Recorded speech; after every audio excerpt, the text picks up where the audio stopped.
Every day in this country, firefighters put out fires successfully, without injury, without loss of life, without fanfare, without newsprint, and some of you without compensation. The highest praise comes from your fellow firefighters, those you respond with and depend on. 2 little words, nice job. That's all they have to say. It will make your day. And I'll let you in on a little secret. It can make your career too. After I graduated Proby School, I received a card from a retired captain who was a family friend. Inside, he included a note that said if I could be half the firefighter my dad was, I'd be a tremendous success.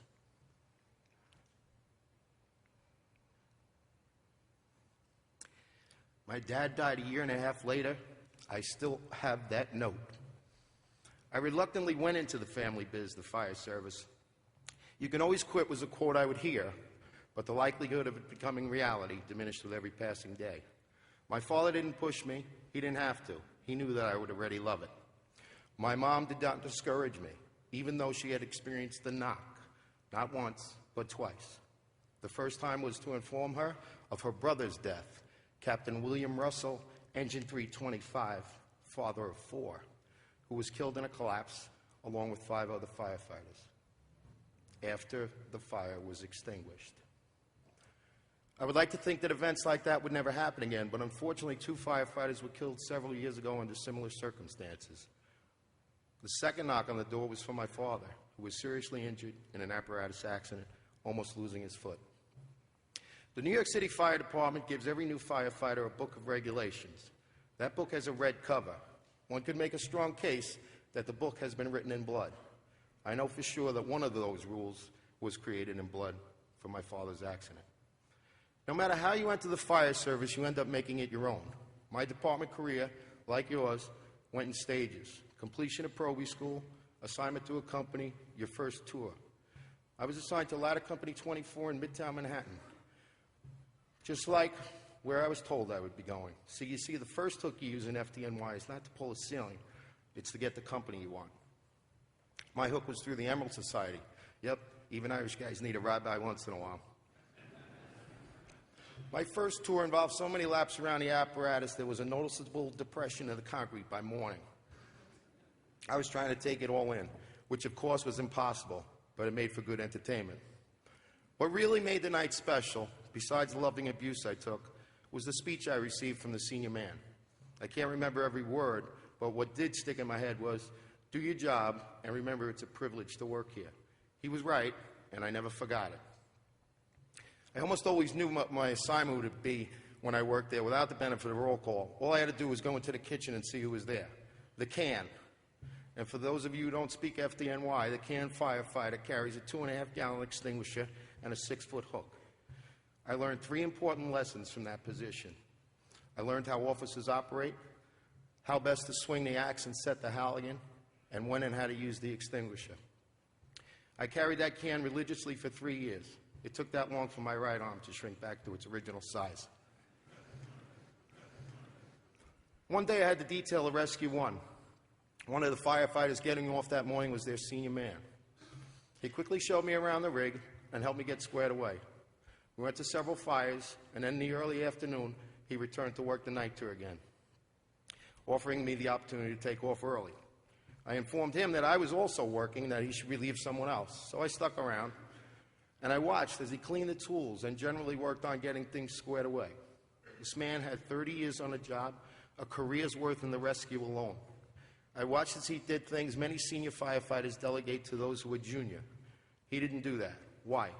Because he enjoyed it, and he was a true senior man. He led by example.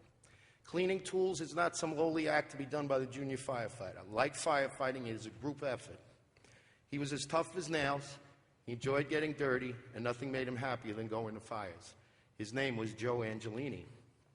He epitomized what a firefighter should be. I ran into him and 3 friends I used to work with 3 weeks prior to 9/11. He was the senior firefighter for FDNY at the time. All 4 of those gentlemen were killed on 9/11. I was indeed fortunate to work where I worked as a firefighter. It brought me here today. The first article I wrote for the magazine was extremely long and covered a bunch of subtopics. until I showed it to a deputy chief who worked in my firehouse you may have heard of, Vincent Dunn. He read it and pointed out the short article contained inside that manifesto. It became the first ever truck company column for Fire Engineering magazine. Another man you may have heard of kept his car in our firehouse, Father Michael Judge, FDNY chaplain, whose church was across the street. Spent many hours with him. His special insight and manner always made you feel at peace. The night before I got promoted, the lieutenant asked me if I wanted to take his seat instead. I declined and explained to Lieutenant Bill McGinn that I would be doing that for the rest of my career and I would prefer to have the irons. We had a fire. I forced 2 doors, so that made me happy. Watching an unusually friendly new firefighter in Rescue 1 did not prepare me for our meeting on a rooftop on Broadway, where Kevin Shea trusted me to lower him 13 floors above the street to rescue a trapped civilian. My time in the truck was great. I was promoted to lieutenant and assigned to Battalion 1-6 in Harlem, where I currently assigned. While working in the neighborhood engine as a covering officer, a captain presented me with an offer I couldn't refuse. Did I want to come to 69 engine? When the most famous member of FDNY asks you to come on board the best engine in the city, you hope you can live up to Patty Brown's expectations. I spent over 10 years in 69, where I was told I made a good transition between trucking and firefighter. I'm currently assigned to Ladder 28. You can't ask for a better place to work. We talk about training. Let me tell you, you know where you want to get to in training? Where your people are self-motivated and start their own training. That's the place that is. A Harlem Hilton, #1 in customer and firefighter satisfaction. There's nothing wrong with today's firefighters. I hear a lot about these college kids entering the fire service. But believe it or not, we had college kids joining the fire service back in the 80s. I know. I was one of them. It's not a new thing. Yes, it can seem overwhelming sometimes that all our firefighters now have a degree instead of a trade. But it's up to you to make sure you develop a trade in them, the trade of firefighter. There is, however, something wrong with some of today's leadership and the message they are spreading. The path they have chosen to follow is paved with yellow safety bricks. If you follow this road, it could cause the fire service to suffer its greatest collective loss, the loss of public trust. Think about it for a second. All the goodwill we have accumulated, the faith, the support, gone. Why? Because we have changed the pecking order. The firefighter is now #1, and the public is #2. I always thought that the customer was #1. I believe that the constant barrage of safety messages is undermining our sworn duty. A fire department that writes off civilians faster than an express line of 6 reasons or less is not progressive. It's dangerous because it's run by fear. Fear does not save lives, it endangers it. We built safety into all our operational tasks. Our SCBA is pre-tested to work, hose lines charged before entry. But your personal safety should not be about fear. Fear is the firefighter's enemy. Should you be cautious and knowledgeable? Yes. Should you be fearful? No. Our leaders need poise, not fear. Too much safety makes Johnny a poor leader and a terrible rescuer. Let's get straight. Let's get this part straight.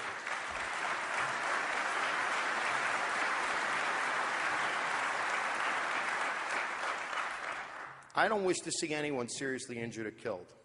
However, we've started to turn a corner in the fire service, and the street it leads us to may have a worse ending than what we're trying to avoid. If you preface everything with, you the firefighter are the most important person on the scene, or you are #1, hold on.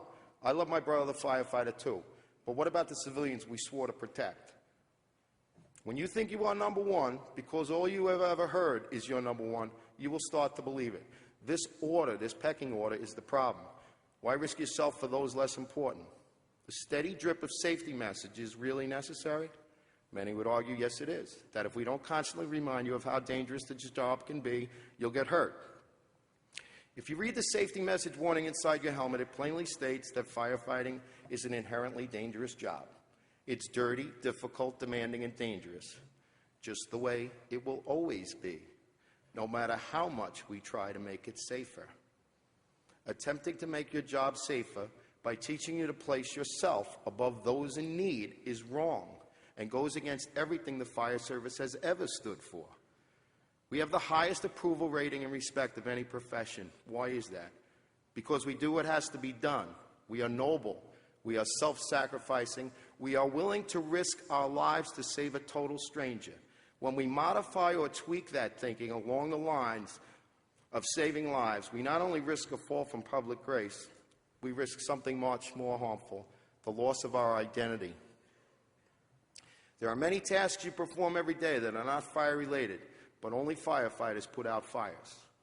When that parent meets you outside their house and tells you their child is inside trapped, you are their last hope. What are you going to do? You must find a way in to save that life if humanly possible. What are your chances? Your chances are always the same. They're 50-50. Either you do it or you don't. You must call upon what's inside you, your courage, your determination, your will. You must shed your personal cocoon of safety and take a risk. If it was easy, someone else would have done it already. What's going to be more difficult for you? Figuring the quickest way in and the quickest way out? Or you're in a conflict because you don't do high-risk profile? Let's not let them down. They're all we have. Here are the cliff notes. We need leaders at the command level and company level who value courage, determination, and pride. We need leaders who inspire our people. We need leaders who understand that what we do makes a difference. It makes a difference that we turn out quickly. It makes a difference that we stretch correctly. It makes a difference that we do a search. It makes a difference that we have leaders who believe in the core values of courage, determination, and pride. What do I know? I'm just an urban firefighter. I know all about heroes. I know all about sacrifice. I know all about courage. I see it in all of you. I worked at Ground Zero on a one-month detail back in January 2002. There were no survivors. The only thing we could bring out of there was dignity to the people we found. And we found several. We found firefighters. One day a firefighter was found and identified. That firefighter was the son of an active battalion chief. I watched as his body was carried up a muddy hill to a waiting ambulance. The detail stood at attention along the side of the roadway. There was silence as the battalion chief, along with firefighters from his son's company, helped carry his son out of the pit. I thought to myself, where do you get the strength? Where do you get the strength while your heart is ripped apart? Where do you get the strength to see all your dreams and hopes for someone you love vanish? I don't know where you get that strength. But I do know the events of that day showed the world that we are very special people, that we are willing to risk our lives for others, to do what needs to be done, and that we care deeply. That month was the most physically and emotionally draining month I ever worked in my life. It was also the most rewarding. We do not need a culture of safety. We need a culture of extinguishment. We have firefighters killed on a nozzle.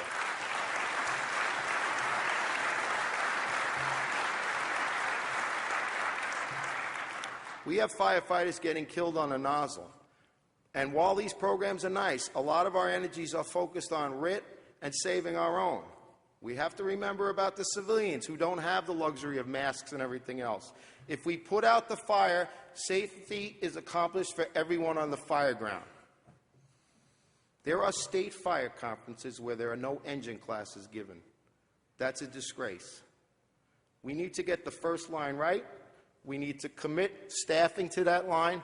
We need to push in and put the fire out. The engine only gets one shot at success. Let's give it to them and increase everyone's safety. We have instructors who've never worked on fire trucks telling our people how to do things. Show me the credibility in that. You may be a certified instructor with a year in the fire service, but besides reading slides, what else do you bring to the table? I know what your resume says, but what's missing from it is probably much more telling. Some have told you that if you never went to another fire, you would be a successful organization, and that by having fires, we have failed. I'm here to tell you that you have not failed, because there is a fire in your area. We will fail if we do not exercise and practice our craft. It's a privilege to be in the fire service. It's a privilege to work with people who care about other people. It's a privilege to be accepted in the family of firefighters. Today is about finding your personal spark. If you're lucky, you find it right away. The fire service holds out one for each of us. Once you find it, keep it. Once you find it, share it. Once you find it, realize how truly fortunate you are. Learn all you can about the enemy. Train. Try new methods. Be careful out there. And remember to keep fire in your life.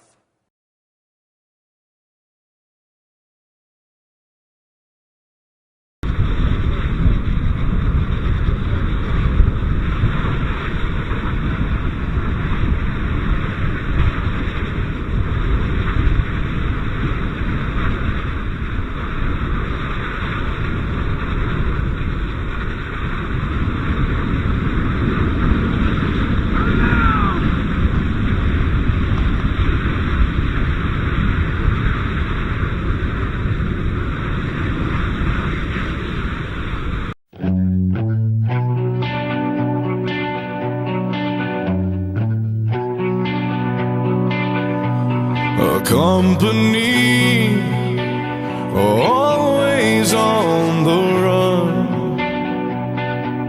A destiny, oh, it's the rising sun.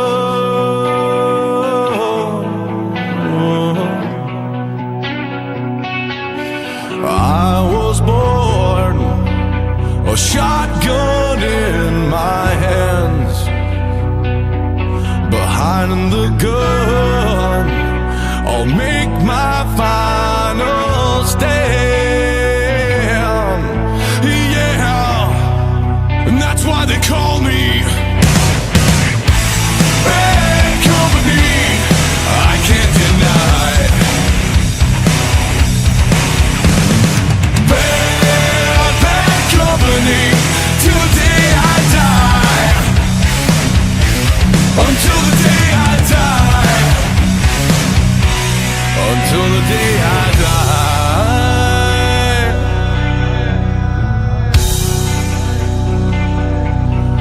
Rebel souls, deserters we've been called. Chose a gun and threw away the sun.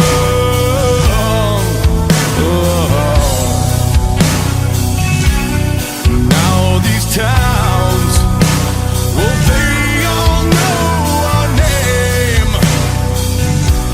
The death punch sound is our claim to fame.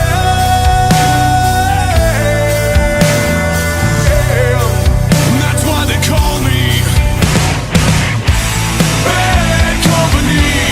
I can't deny bad company till the day I die. Until the day I die. Until the day I die. Until the day I die. Eye for an eye, tooth for a tooth, blood for blood. We've all gotta die. We've all gotta die.